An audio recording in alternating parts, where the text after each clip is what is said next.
Boa noite, boa noite. Sejam todos muito bem-vindos. Bianca, Ricardo, quanto tempo, hein, Ricardo? Seja bem-vindo. Então, hoje estamos aqui com mais uma aula, das nossas aulas de segunda-feira. Hoje vamos falar sobre exames de sangue, aqueles marcadores bioquímicos.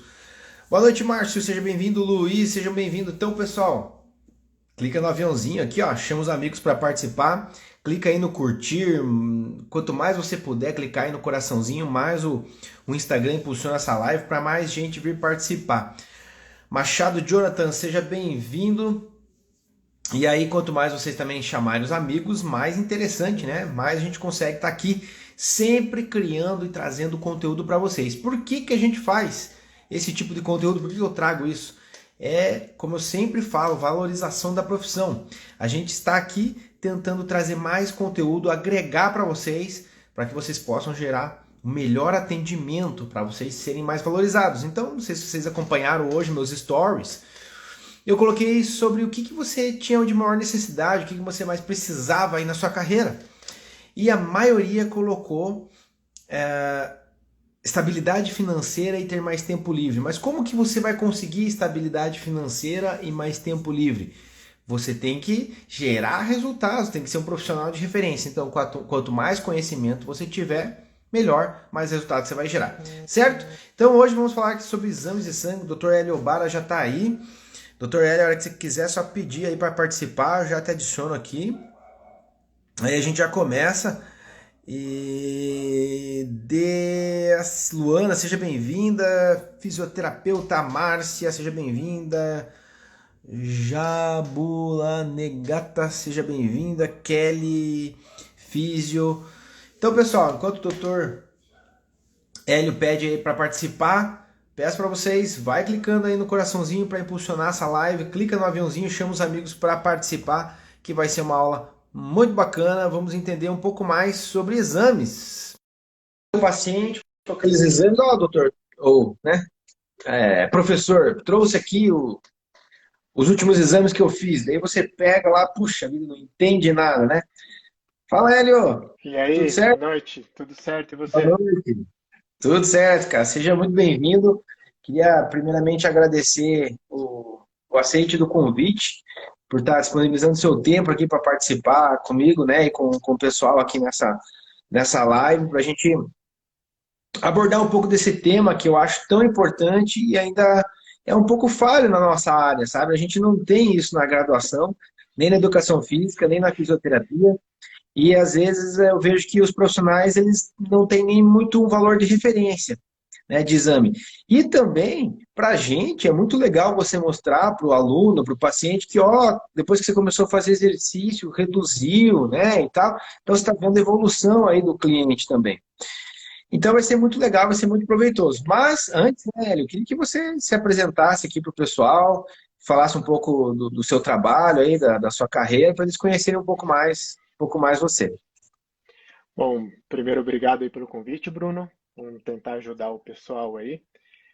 Bom, meu nome é Hélio, eu sou médico cardiologista, tenho também uma pós-graduação em medicina do esporte, então eu trabalho focado um pouquinho mais com o pessoal que gosta mais de atividade física, não só atletas amadores ou entusiastas apenas da atividade física, então gosto bastante dessa parte. Então, eu tento sempre incentivar bastante o pessoal a fazer atividade física, porque a gente sabe que isso muda a vida da pessoa. É um investimento que a pessoa faz agora para ter uma velhice mais saudável e mais funcional, né? Então, eu sempre tento focar bastante nessa parte, e esse é o meu dia a dia aí com o pessoal. Bacana, muito legal. E assim, pessoal, não sei se vocês perceberam, né? A gente está pegando essa linha aqui, os últimos três convidados, né? O Dr. Hélio, o Darian e o Daniel, os três têm as suas especialidades, a ortopedia, daí um quadril, outro joelho, agora o Dr. Hélio mais na cardiologia, mas os três são médicos do esporte, né? Tem essa especialidade de medicina do esporte. Então é muito legal que eles já estão mais próximo da gente, vamos dizer assim, né? Então fica mais fácil também a gente trocar essa é a ideia, esse bate-papo. Pessoal, não esqueçam então, vai clicando aí no coraçãozinho, aí no cantinho aí para o Instagram impulsionar essa live, clica no aviãozinho, chama os amigos, um assunto muito legal. Vamos começar então. Doutor, chegou lá o aluno, o paciente na clínica, ou na academia, ó, trouxe meus exames aqui, né? A primeira página ali, geralmente é um hemograma, né? Uhum. Tá, daí você olha aquilo, aquele monte de número, né? Então vamos tentar esclarecer um pouquinho para o pessoal o que que significa aquilo, né? Tem alguns valores ali, até a gente sabe que são algumas células do sistema ali imunitário, né?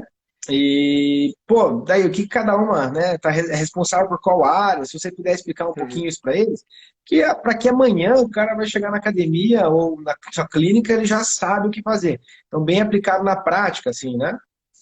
Não, legal. Isso geralmente é o exame mais básico, né? Todo mundo chega com esse exame já de chegada, né? Então a gente é dividido em três partes, né? Então a gente tem os glóbulos vermelhos, né? Que é quando começa, geralmente a parte de cima do exame, então que é a hemoglobina, o hematócrito, os eritrócitos, né? Então os eritrócitos são a quantidade, é o volume de células, né? Das células vermelhas. A hemoglobina é o que é responsável por carregar todo o ferro, né? Do sangue.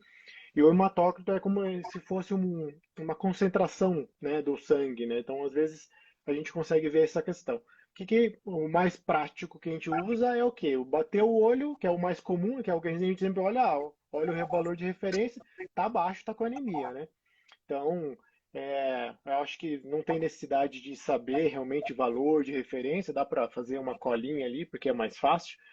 Mas estando baixo, vamos saber que tem realmente essa anemia, e isso implica diretamente na área de vocês, na nossa área do esporte, que isso é uma das causas de, às vezes, o paciente chega para você, pô, tô meio cansado, não tô conseguindo render bem, ou então você percebe no teu treino, na tua monitorização, que está um pouquinho mais taquicárdico, que numa atividade que antes ele não tinha, né? Então, são sinais que a gente vai vendo que às vezes vocês percebem que alguma coisa não está legal, ele não está rendendo bem, ele está mais taquicárdico, ele está chegando mais cansadão, ou está meio pálido mesmo. E daí, quando você pega o exame, opa, é isso aí, né? Isso bate realmente, né? Então, isso é o principal, que bater o olho fica mais fácil de saber, né? E Cara, quando. muito. Pode falar. Não, só te cortando, muito legal isso, porque esses dias. Acho que semana passada agora, eu abri uma caixinha de pergunta, daí teve uma pergunta ali sobre, pô, minha aluna ela não tá recuperando legal, já treina há 7 meses, é idosa, e continua com a dor, não tá conseguindo treinar, né? Então eu falei, tem vários fatores, mas talvez a anemia, que é comum, né, no idoso, pode ser um Uhum. fator que está influenciando essa recuperação, né? E aí, imagine você, personal ou fisioterapeuta, você pede para o teu aluno, ó, deixa eu ver teu hemograma, você tem o exame, daí você pega o perposto, ó, o exame para ele, ó, tá vendo isso aqui? Pode ser isso aqui. Ele vai falar, pô, cara, eu tô sendo assistido por um profissional Exatamente. top, né? O cara tá. Uhum. Então, desculpa ter te cortado, mas é só para mostrar Não, para mas é isso eles, mesmo. pô, olha que show isso, né? Cara, em 5 minutos de aula aqui, de live, conta, né, que ele já pode aplicar isso amanhã. E o que eu acho que é legal, porque assim, que eu sempre falo, muitas vezes o educador físico, o fisioterapeuta, é a porta de entrada do paciente. Então, eles têm contato muito mais frequente com vocês, às vezes 2, 3 vezes a semana, às vezes todo dia, por um tempo. E você pegar e ver isso, você direcionar o paciente, isso aí faz toda a diferença, né? Porque na área, deveria ser no geral, mas acaba não sendo muito, mas na área do esporte, mais ainda, a gente tem que ter um acompanhamento multidisciplinar, né?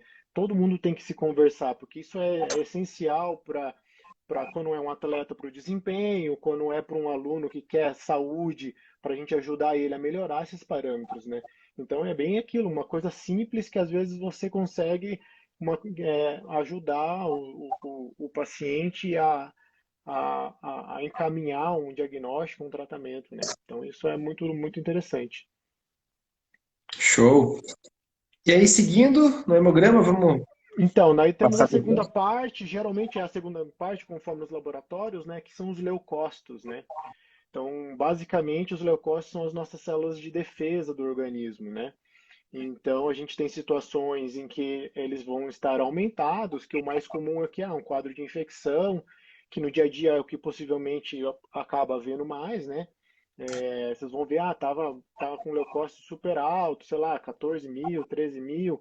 Aí é legal você olhar e falar assim, você tava com algum quadro de infecção, um quadro de infecção viral, ou qualquer gastrointestinal, porque isso também vai interferir diretamente na questão do treino. Dependendo de se como que o paciente está com um quadro infeccioso, você vai ter que ou abortar o treino, ou fazer uma coisa mais leve. Uhum. Então, isso é muito importante. Isso é a principal alteração que a gente vê nos leucócitos, seria isso, né?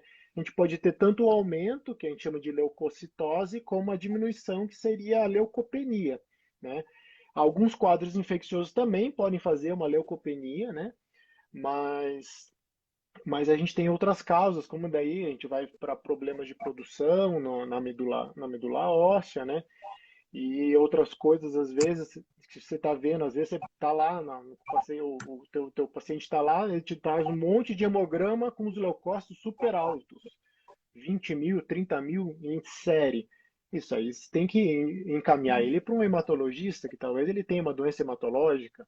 Então, são coisas que você consegue ir pegando no dia a dia, que você vai vendo, você consegue, às vezes, tem um contato muito mais próximo, gera uma intimidade, ele cria uma confiança, e daí ele vai te mostrando os exames, que às vezes, quando ele vai no médico, ele leva um só, né? Se você leva um só para o médico, a primeira coisa que a gente vai pensar é sempre um quadro infeccioso. A gente não vai pensar que ele está com, a primeira hipótese, uma leucemia, uma outra coisa assim, né? Então, isso é interessante dessa parte. A gente consegue, aí temos várias divisões ali nos leucócitos, né, que são depende das células, mas que eu acho legal ali ver, talvez, acho que não tem por que saber tudo, né, mas a gente tem a questão dos eosinófilos ali, que podem estar um pouquinho altos, se o teu paciente é um pouquinho mais alérgico, tem um quadro de alergia, também pode ter isso, tem uma asma, né? Tem uma asma, daí pode estar com os eosinófilos um pouquinho mais altos. Então são coisas que às vezes você vai pegando que você pode conseguir ajudar a direcionar bem, né? Muito legal, muito bom. Aí você falou que eram três partes, certo? Certo. Aí nós E temos aí a terceira? a terceira são as plaquetas, né? Que são responsáveis, fazem parte da nossa coagulação sanguínea, né? Então a gente tem ali, a gente tem as plaquetas, a gente tem um valor normal bem amplo, né? Aí temos as causas delas estarem aumentadas, que geralmente podem ser também por um processo infeccioso, às vezes ela pode estar um pouquinho mais aumentada, mas o que preocupa mais ali são quando elas estão baixas, né? Assim, não que preocupa mais, são um pouco mais frequentes quando elas estão baixas, né? Daí pode ter algum problema também hematológico, que essa plaquetopenia com uma predisposição maior a sangramentos, às vezes números muito baixos, abaixo de 30 mil, pode dar sangramento espontâneo até. Então, né, são pacientes que a gente tem que ficar um pouquinho mais de olho nessa questão, né? Uhum. E aí, doutor, já vou puxar aqui o tal do TAP, né? O TAP que sempre aparecia, aí eu tive vários pacientes com o TAP. No começo até eu achava que pela sigla era o tempo de agregação plaquetária, depois eu vi que é da protrombina, né? Enfim, acho que é isso, né? E Isso. aí eu não entendia muito, e tal, mas daí eu fui estudar, fui pesquisar, porque eu tinha, no começo eu atendia muitos pacientes neurológicos de AVC, AVE, e alguns cardio também. E isso era, sempre eles falavam, não, mas olha que o médico, por causa do TAP, não sei o quê, o cara, o que é TAP, né? Daí que me dá uma estudada. Então acho que já é legal a gente puxar isso aí, porque é importante, né? Bem importante isso daí para a parte vascular também, né? Se puder É, comentar um pouquinho. então, ó, o TAP é o tempo de ativação, tempo de ativação, né? Que você pode ter a questão de sangramentos, né? Mas ele, na verdade, se a gente pensar num paciente que não toma medicação, ele é um reflexo da função hepática, juntamente com a albumina, né? Então, muitas vezes a gente bate o olho, o pessoal se preocupa com as transaminases, né? De ver tudo, mas na verdade o que mede a função em si é o TAP e a albumina. Então a gente tem, por exemplo, pacientes cirróticos, tudo, aí você começa a ter albumina Uhum. baixa, o TAP mais alargado, né? Mas no dia a dia o que mais vai ver mesmo, todo mundo, né? Mas vocês têm muito, é quando o paciente usa um anticoagulante que E, vai inibir essa cascata de coagulação e vai alargar esse TAP, né? O que é o alargar, né? A gente tem um valor de referência ali de 0,9 a 1,1, né? E quando a gente alarga ele, é o quê? Que a gente vai deixar ele propositalmente de 2 a 3 ou 2,5 a 3,5, conforme a patologia. Então, isso é importante porque a gente precisa, se o paciente tem indicação de anticoagulação com varfarina, na verdade, né, que é que tem no mercado brasileiro hoje em dia, não temos mais o Marcumar, você tem que fazer o controle do TAP porque a dose da medicação é individual, então cada pessoa vai tomar uma dose, uma miligramagem diferente todos os dias. Então, isso você pode ajudar porque se ele tem uma fibrilação atrial ou tem uma doença valvar que precisa de anticoagulação, você tem que saber, você não precisa saber a dose certinho, você tem que olhar lá, deu lá entre 2 e 3, vamos deixar mais fácil assim, entre 2 e 3. Possivelmente tá bom, né? Às vezes tem uhum, algumas peculiaridades, mas o básico seria assim, legal para saber ver isso. Ah, não, tá bom realmente. Mas aí você vê, se o paciente tem indicação e está com abaixo disso, daí às vezes é legal falar, ô, talvez valha a pena se consultar com o teu médico, talvez tem que ver, porque você precisa melhorar a dose do teu remédio. E o mais preocupante a curto prazo é quando está lá em cima, né? Às vezes você pega TAP de 4, 5, 6, 7, 8, 10. Então, a primeira coisa que você tem que pegar, você viu um TAP desse, e perguntar se está com algum sangramento. Então, isso também muda muito a conduta e tem que encaminhar o paciente para uma avaliação médica, né? Porque isso, se ele não está com sangramento, ele está com risco de ter sangramento, né? Então, isso que é uma coisa que muda muito, porque às vezes é aquilo, faz o exame, porque eu tenho consulta tá para tal dia, só consegui para tal dia, às vezes não manda no WhatsApp, porque a gente acaba controlando pelo WhatsApp às vezes, e ele fica ali correndo risco de sangrar, né? uhum. Eu tinha uma paciente, tinha síndrome de Marfan, e aí fez a colocação de uma válvula mecânica, se não me engano. Na troca da válvula, ela teve um AVC. E ela controlava muito. E é uma síndrome genética, né?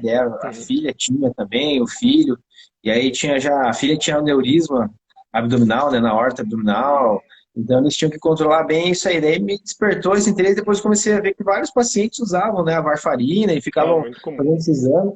Daí a gente foi correndo atrás, foi estudando, né? Mas vamos voltar aí pro basicão, a parte lipidograma, enfim, né? Triglicerídeos, parte do colesterol, ainda muita gente tem dúvida, né? Eles falam o colesterol bom e o ruim, né? Claro que no senso popular aí a gente fala isso para o pessoal entender, né? Mas acho Sim. que para os profissionais é legal você saber bem certinho, e às vezes aparece um outro ali, um VLDL, pô, que diabo é isso? Eu sempre ouvi falar que tem o bom e o ruim, né? Até agora eu falando, muita gente vai ficar assim, ué, tem mais um, né? O que é esse? Que é o HDL e o LDL, mas tem o VLDL também. E outra coisa que a gente já pode entrar, né, Hélio, que eu vejo vocês falando muito nos congressos, tudo, é o HDL, pessoal. O HDL é bom, né? A galera quer explodir o HDL, né? mas nem sempre isso não é uma estratégia interessante. Então, talvez dar uma ideia de limites ali também para eles, explicar um pouquinho mais essa parte que eu acho que é o teu dia a dia aí, né, na Uhum. cardiologia. Uhum. Então, isso aí de todo dia a gente acaba lidando com isso, né? Então, porque isso está muito ligado com o risco cardiovascular, né? Então, a gente sabe que pacientes com um colesterol elevado, eles têm um risco cardiovascular aumentado no longo da vida. Então, a gente tem as partículas, então, igual o Bruno comentou, que primeiro a gente vê o total, obviamente, né? Mas que é o que a gente vê no dia a dia, os pacientes se assustam muito com o total. Então, eles pegam, meu colesterol total deu 220, só que daí quando você às vezes depois separa nas frações, aí você consegue às vezes até tranquilizar o paciente que nem é tudo isso, né? Então você vê o Uhum. total, que é a soma de todas as partículas, daí você tem o HDL, que é o famoso colesterol bom, né? Que realmente por que ele é bom, né? Ele remove as partículas das artérias.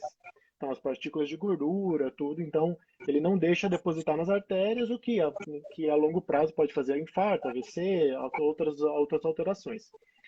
O valor que a gente considera assim, vamos deixar assim um padrão bom assim para guardar assim, seria legal, o ideal seria em torno de 45, assim, 45 para cima, né? Então que seria o ideal para ter o HDL. E ao contrário do que todo mundo está acostumado que vê, que toma remédio para colesterol, tudo, que na verdade é para baixar o LDL, a gente não tem remédio para aumentar o HDL. Já foi se estudado alguns remédios para aumentarem o HDL. Eles aumentaram um monte o HDL, mas não tiveram diferença de mortalidade. Então, não de desfecho. Então, os pacientes que aumentaram o HDL com esse remédio, eles não morreram menos, não infartaram menos, não tiveram menos AVC. Então, a gente não tem essa estratégia de medicação. A estratégia que a gente tem para aumentar HDL é atividade física. Atividade física e hábitos alimentares saudáveis, né? Então, a gente não tem. Parece, os pacientes nem gostam muitas vezes, porque você fala que não tem o que refazer de remédio, mas é atividade física e alimentação, que às vezes eles querem só um comprimidinho. Então, que é o que sobe. E a gente percebe, às vezes é um negócio legal de citar, que às vezes a gente vê pessoas bem ativas, com altos volumes de treino, às vezes com HDL super baixo. Às vezes você vê. Eu tenho um paciente que às vezes é maratonista, tudo, HDL de 30, de 32. Isso aí possivelmente é uma alteração genética que ele tem. Daí às vezes você vai pesquisar, ele já tem, o pai tem esse padrão, o irmão tem esse padrão. Então isso aí a gente não tem muito o que fazer, né? Ele possivelmente, se ele não tivesse fazendo atividade física, ia estar com um LDL de 20, às vezes, sabe, super baixo. Então, isso aí pode acontecer aí, e geralmente é mais uma questão genética, né? E daí o que a gente tem, igual você falou, né, que a gente tem o LDL e tem o VLDL, que a gente acaba não usando assim para explicar no dia a dia, mas algumas diretrizes já usam, na verdade, para você englobar o colesterol não HDL. Então, para você usar o LDL e o VLDL para você estratificar o risco cardiovascular. Porque as duas partículas são partículas aterogênicas, que, ou seja, podem fazer depósito nas artérias e daí aumentar o risco de infarto, de AVC. Então, por isso que a gente acaba usando as duas, mas na prática, assim, o mais legal realmente também é usar mais o LDL, né? Então, aí hoje em dia, diferente do passado, que a gente tinha, não, teu LDL tem que ser tanto, né? Hoje em dia a gente estratifica o paciente, a gente individualiza para a gente saber, para eu poder falar para ele, teu LDL tem que estar em 100, tem que estar em 70, tem que estar em 130, porque conforme o risco que ele já tem. Se é um paciente que já teve infarto, que já teve AVC, que já fez alguma angioplastia, fez cirurgia de ponte safena, esse é um paciente que já teve evento. Então, esse paciente é um paciente que você vai querer o LDL em torno de 50, que é super baixo, e às vezes as pessoas que não é da área até se assustam. Nossa, mas para que tão baixo? É porque realmente Uhum. diminui desfecho. E daí, do outro lado, a gente tem os pacientes de baixo risco, que são os mais jovens, sem nenhum fator de risco, que daí a gente tende a deixar ali em torno de 130. Diretriz europeia já fala para deixar um pouquinho mais baixo, mas a brasileira ainda usa o alvo de 130. Mas tudo isso a gente calcula em cada consulta. Então, se chegou na consulta comigo, trouxe os seus exames, eu vou ver se você fuma, se você não fuma, se você tem diabetes, como está teu nível de pressão, né? Se você tem algum fator genético, se já teve evento. Então, a gente tem vários fatores que a gente bota numa calculadora, que daí vai dar o risco desse paciente. Daí, baseado nisso, que a gente vai decidir a conduta. Então, dependendo de quanto tá e quanto a gente quer chegar, a gente sabe que dá para tentar com atividade física, com mudança de hábito de vida.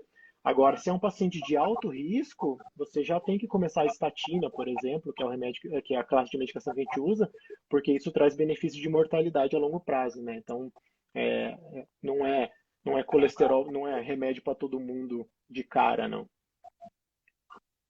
E aí, doutor, assim, ó, duas perguntas aqui envolvendo o colesterol, que acho que mais aparece aí, principalmente pro personal, né? Se tem um tempo, como é que eu vou saber se é genético? Vai investigar e tal, mas mesmo assim é difícil, né? Então, assim, eu vou dar para você 3 meses para você voltar aqui com dieta e exercício, o teu colesterol não saiu do lugar, eu vou te dar medicamento, né? Não sei se tem um tempo. E aí, pô, aí o personal já tem uma referência. Pô, então, cara, a gente tem que trabalhar aqui, sei lá, tantos meses aí para ver se tem essa. Não que você vai parar de fazer exercício, porque exercício tem vários outros benefícios, mas se tem essa referência, né? Não sei se tem isso, vocês orientam. A gente acaba reavaliando, por exemplo, chegou na consulta para mim com, por exemplo, um LDL de 145, paciente de baixo risco cardíaco, que a gente sabe que o LDL tem que estar em torno de 130, daí a gente fala assim, ó, vamos lá, ajustar a tua alimentação, melhorar teus hábitos, fazer atividade física, e daqui 3 meses a gente reavalia para a gente ver se a gente chegou nessa meta, né? Se chegou a 130, tudo. Aí nessa reavaliação, se fez tudo direitinho, que tem essa questão, né? Que geralmente não acaba não fazendo tudo direitinho, mas digamos que tenha feito tudo direitinho. E às vezes não baixa nada, né? O paciente até fica frustrado, e aí às vezes é caso de iniciar a medicação, né? É, diferente de se é um senhor de idade que chega falando para mim que já fez uma angioplastia e às vezes com um LDL de 150, esse não tem tempo para ele para a gente esperar remédio. Ele tem que fazer atividade física, ele deve fazer atividade física, ele vai fazer. Ele tem que fazer cuidar da alimentação, tem, mas ele tem que tomar remédio. Então, em alguns casos, a gente não espera, tá? Pacientes de alto Uhum. risco, a gente já começa. Baixo, moderado risco. Aí o moderado risco, conforme estiver o valor, que a gente, às vezes dá para tentar baixar sem medicação, né? Mas tudo depende Uhum. do paciente, né? Porque se chega alguém, então, se você chega para mim com um LDL de 160, que você faz atividade física, você cuida da alimentação, eu sei que não vai baixar. Então a gente não tem muito Aham. mais da onde tirar.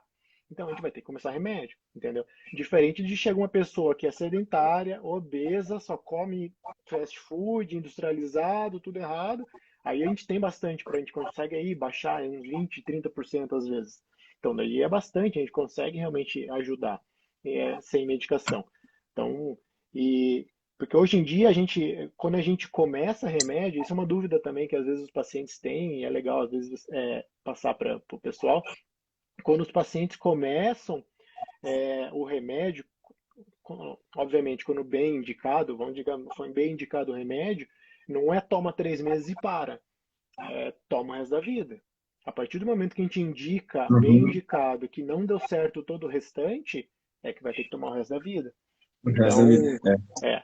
Então, é isso que às vezes, na verdade, a maioria das pessoas não entende. Ah, não, eu achei que era para tomar por 3 meses e parar. Daí eles param e não voltam mais, e daí fica, né? Aí que surge o problema, né?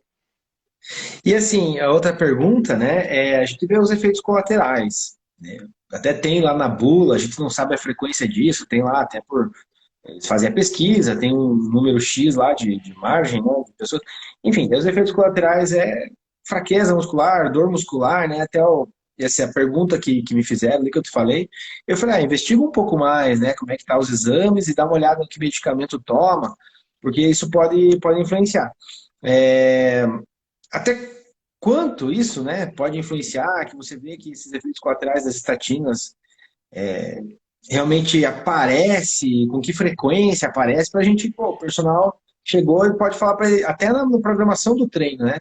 Pô, você treinou perna hoje, então quarta, hoje é segunda, quarta, não, vou deixar para quinta só, ou vou fazer só um grupo muscular por dia, você vai treinar perna só semana que vem de novo. Talvez de início ainda seja uma estratégia mais interessante, porque até ele recuperar, ele está começando, enfim, então algumas coisas assim para direcionar o pessoal também, né? O efeito colateral mais comum disparado realmente é a fraqueza muscular, a mialgia, né? Alguns pacientes têm dores articulares, podem ter um pouquinho de alteração intestinal, às vezes pode ter também. É, perto do tanto que a gente usa do remédio, da população que usa o remédio, se a gente for analisar, não é tão frequente, tá? A gente tem mais com algumas moléculas, por exemplo, a simvastatina é a que mais dá, é a que é a mais usada, porque tem no SUS, mas é a que mais dá. E temos algumas outras que dão menos, como a rosuvastatina, e a que dá menos delas é a pitavastatina.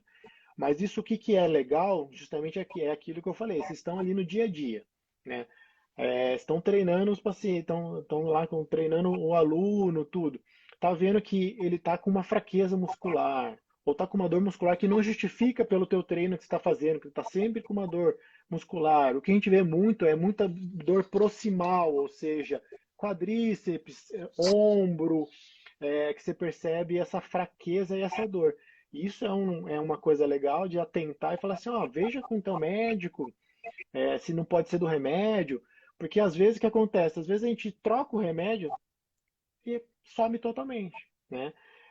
Tem Uhum. gente que não tolera, tem gente que não tolera de jeito nenhum, e a gente tem que usar outra classe de medicação, mas assim é muito raro quem não tolera nenhuma das moléculas disponíveis. Então, mas isso é legal, porque tem que acender um alerta, né? Pô, mas por que que ele está com tanta fraqueza, sendo que eu não mudei o treino, eu nem treinei isso, né? Ou às vezes você pode até perceber no treino, às vezes, que parece que não está progredindo. Então são coisas que você consegue no dia a dia e daí você consegue ajudar, né? Para gente melhorar e trocar, porque às vezes eles sentem isso, mas eles não lembram de falar, né, para você. Então aí você pergunta, tá, mas e como é que tá? Tá com dor muscular? Daí ele fala, é verdade, eu tô com um pouquinho de dor no muscular, mas eu achei que era da academia. Aí você troca o remédio e fala assim, agora não dá mais nada, entendeu? Porque não é uma coisa Uhum. que eles têm que assimila muito ao remédio, né? Sim, e é importante até para daí o personal, o fisioterapeuta conhecer para orientar, né? Como você falou, a gente está ali todo dia, tá com, então orienta. Não que a gente vá dizer que é isso, mas se está persistente, está incomodando, converse com o médico, né? Às Isso, vezes pode, pede para pode. conversar com a gente, é. E vamos lá, seguindo então, doutor. Triglicerídeos, acho que Triglicerídeos foi o que faltou ali do nosso perfil lipídico que a gente pede, né? Que a gente tem ali o valor que a gente considera normal é 150, né? O triglicerídeo é interessante, que é o que às vezes a gente consegue deixar, que deixa o professor e o aluno mais orgulhoso, né? Porque às vezes tá super alto, 400, 500, você melhora a alimentação, começa a fazer atividade física, às vezes cai para 100, 90, só não, né? Mas sem medicação, né? Porque ele responde muito à mudança de hábito. Então isso é uma coisa muito legal. Daí, às vezes é legal, né? Aí às vezes o professor, do fisioterapeuta fala assim, ó, olha só, como a gente começou a trabalhar aqui, ó, olha como é que tá teu triglicerídeos agora. Tava tanto e tá tanto. E você não tomou remédio. Então, porque daí a gente consegue, quando a gente usa essas coisas, a gente consegue fidelizar ele na atividade física, que é o que a gente tem maior isso. dificuldade. Porque na grande maioria que a gente vê, o pessoal não gosta de fazer. Não gosta, faz por obrigação, daí faz o mínimo necessário. Então, se a gente consegue, às vezes, pequenas coisas que motivam, aí ele fala, pois é, valeu a pena, né? Hoje eu atendi uma paciente. Nossa, eu peguei meus exames, até me assustei, achei que estava errado. É, Daí eu falei assim, mas foi porque a senhora perdeu peso, fez atividade física, ela, no caso, tomava remédio para colesterol, mas baixou mais do que a gente esperaria do remédio. Então, assim, aqui é questão de hábitos, né? Então, estava pré-diabética, não está mais. Então, é tudo isso que a gente Tem consegue uma- perceber, né? É, muito legal. E eu acho legal também, sabe, Eli, porque às vezes o aluno ou o paciente ali do físio, que seja, né? Às vezes é o físio que trabalha mais na área de doenças metabólicas, ali, reabilitação cardíaca, enfim, ele às vezes ele não vê essa evolução, né? É, O cara que vai para academia ainda mais, né? Ele fala, pô, eu tô vindo aqui faz 3 meses, cara, eu subo na balança, tá o mesmo peso.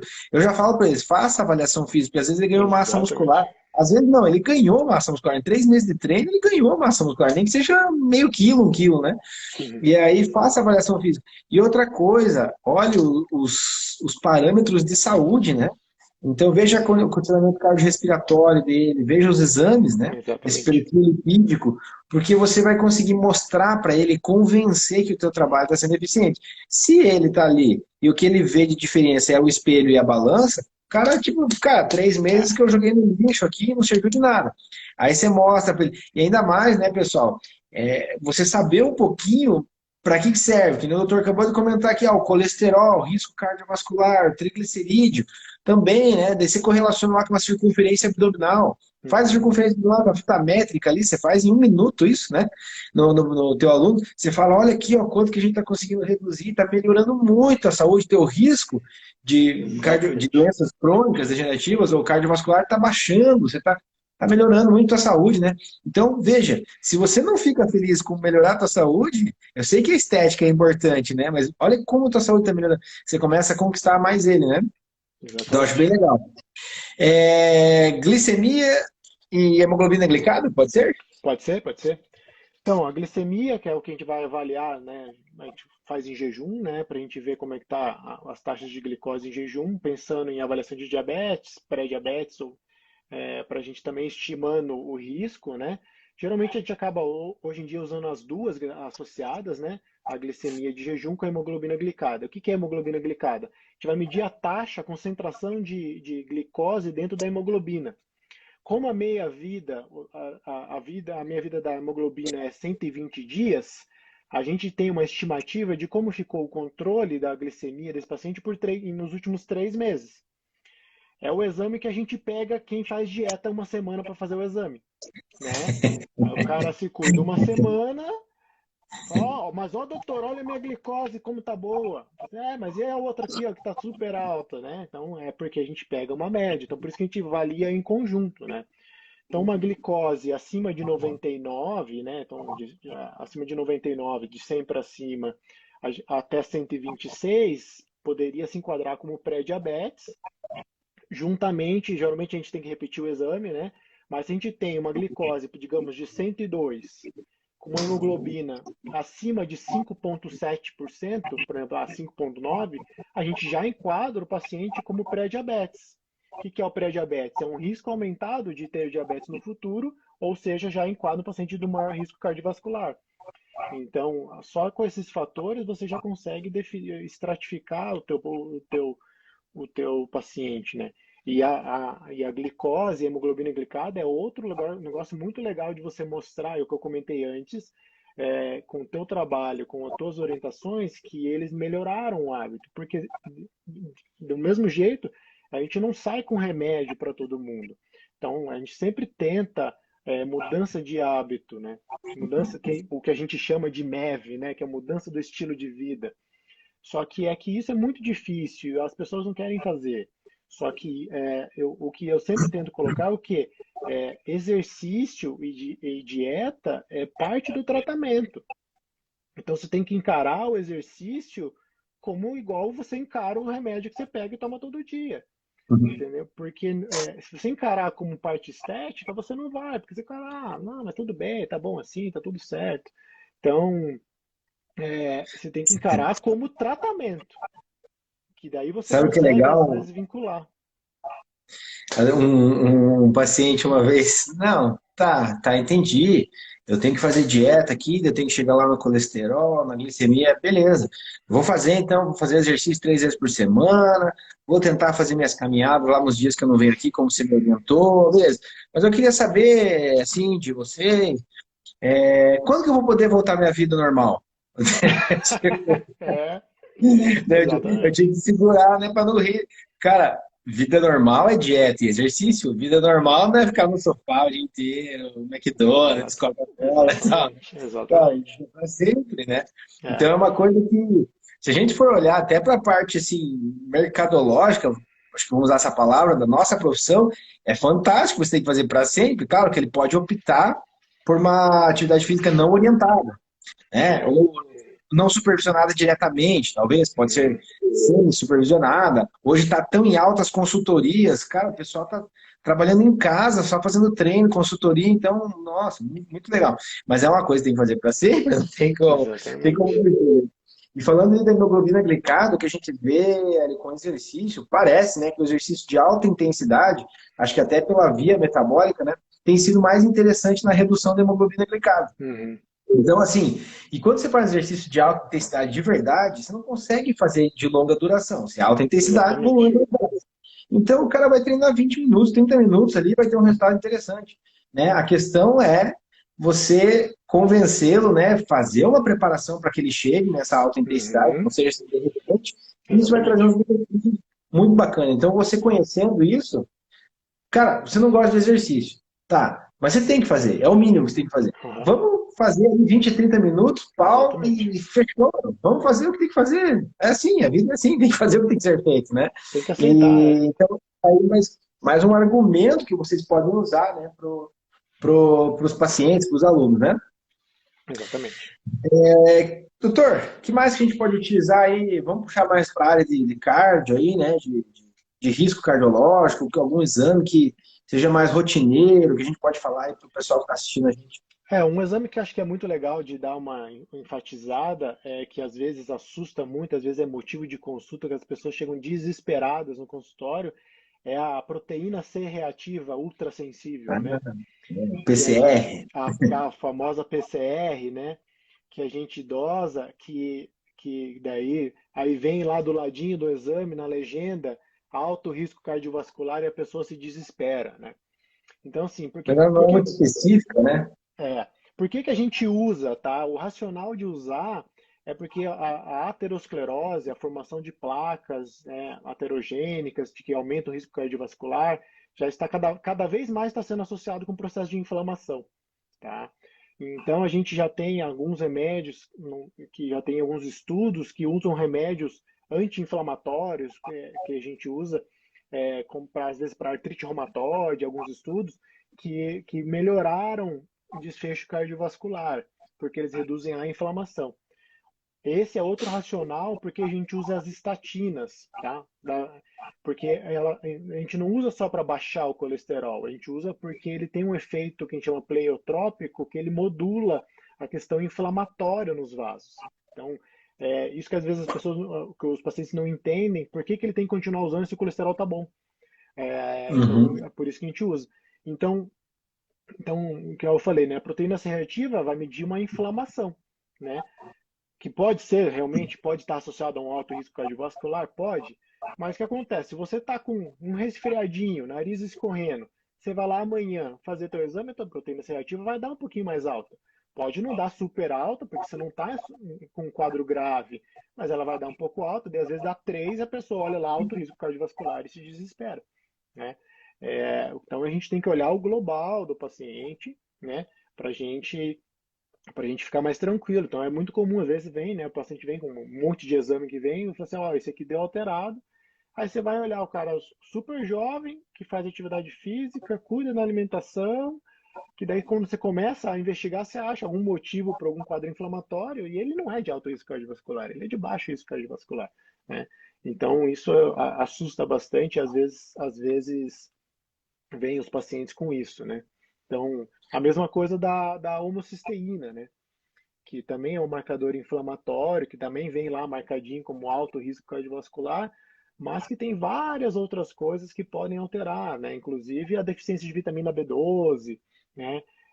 Doença renal. Então, o exame isoladamente é, não te dá nenhuma informação, né? A gente tem que ver no global, né? Uhum.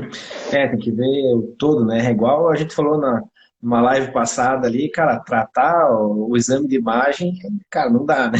Você tem que fazer a É, avaliação completa.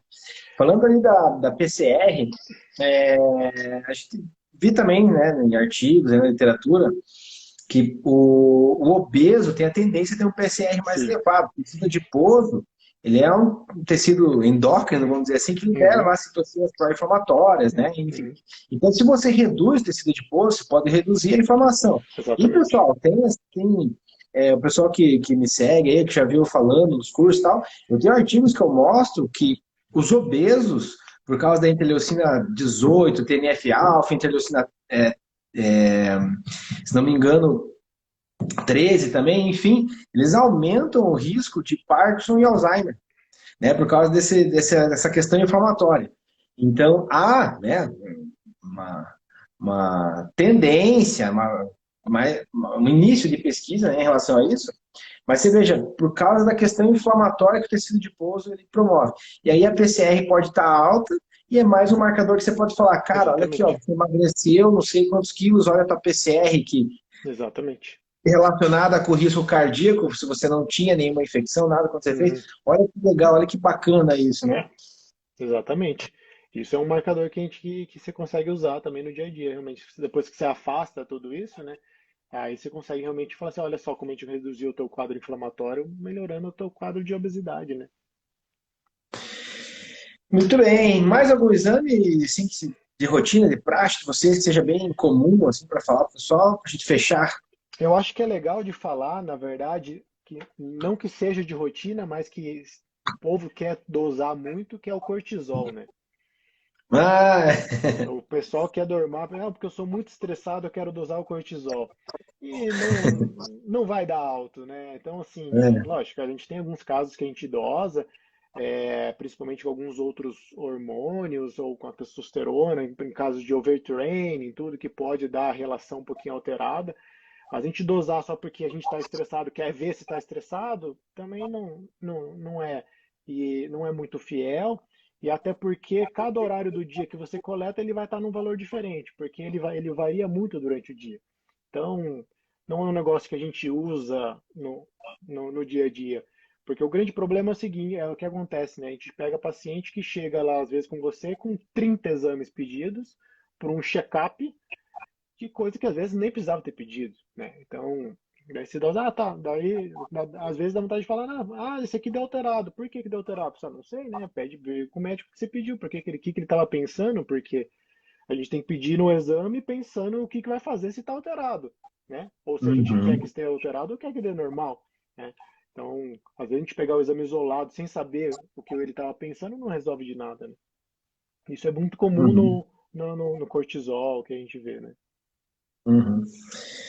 Beleza, Hélio, brigadão, cara. A gente sempre faz aqui em torno de 45 minutos, né? Como eu tinha Uhum, comentado com você, para não estender muito. E aí certo. depois essa aula vai ficar gravada e eu vou disponibilizar lá pro pessoal do grupo do Telegram. Então, pessoal, quem não está ainda Beleza. no grupo do Telegram, vai lá no link da bio, entra no grupo, depois a gente disponibiliza a gravação. Se você quiser também, Hélio, eu passo para você depois essa Ah, gravação. beleza. Quero sim. E aí eu queria que... Tem bastante gente aqui, né? Brasil todo, mas tem bastante gente aí de Curitiba. Eu sou de Curitiba, doutor Hélio de Curitiba. Se você quiser falar um pouco mais do teu trabalho, onde que você atende, se você está fazendo teleconsulta, se não está, como é que está isso aí na área de vocês, deixa aí já faz teu merchan aí. Bom, eu trabalho em Curitiba, né? Trabalho na Clínica Pulsar ali no centro. Precisando de uma consulta só. Se quiser também me manda um direct aqui que a gente dá um jeito aí de, de marcar também. Se o pessoal aí, que é os colegas fisioterapeutas, educadores físicos, tem dúvida em alguma coisa, se quiser mandar mensagem, fico feliz em ajudar. Às vezes ajudar, pelo menos, posso não conseguir resolver, mas ajuda às vezes a encaminhar, né? Também pode mandar sem nenhum problema. Questão de atendimento online eu até realizo, mas como na cardio a gente depende muito do exame físico, não é a melhor opção, mas lógico, a gente sabe que às vezes é a única opção para alguns pacientes, ou às vezes o paciente quer uma segunda opinião, daí dá para a gente fazer tranquilamente, eu tenho feito. Tem alguns pacientes que eu acompanho depois, que às vezes eles viajaram e mudaram de cidade, eu acabo acompanhando eles nessa questão. Mas daí só me mandarem um direct ali, se tiverem dúvida também, precisar de ajuda, só mandar ali.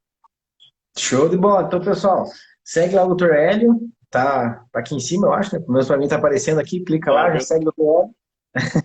Hélio, obrigadão, cara, mais uma que vez isso, pela Bruno. participação. Prazer aí. Uma boa semana a todos. Valeu, galera. Vou ficando por aqui. Quem não assistiu ou chegou depois, não assistiu na íntegra, vai lá no link na bio, entra no grupo do Telegram lá que depois eu vou colocar a gravação lá na íntegra para vocês. Nos vemos na próxima semana que vem, 8h30 aqui, mais uma aula. Valeu, boa semana. Tchau. Um abraço, até mais. Abraço.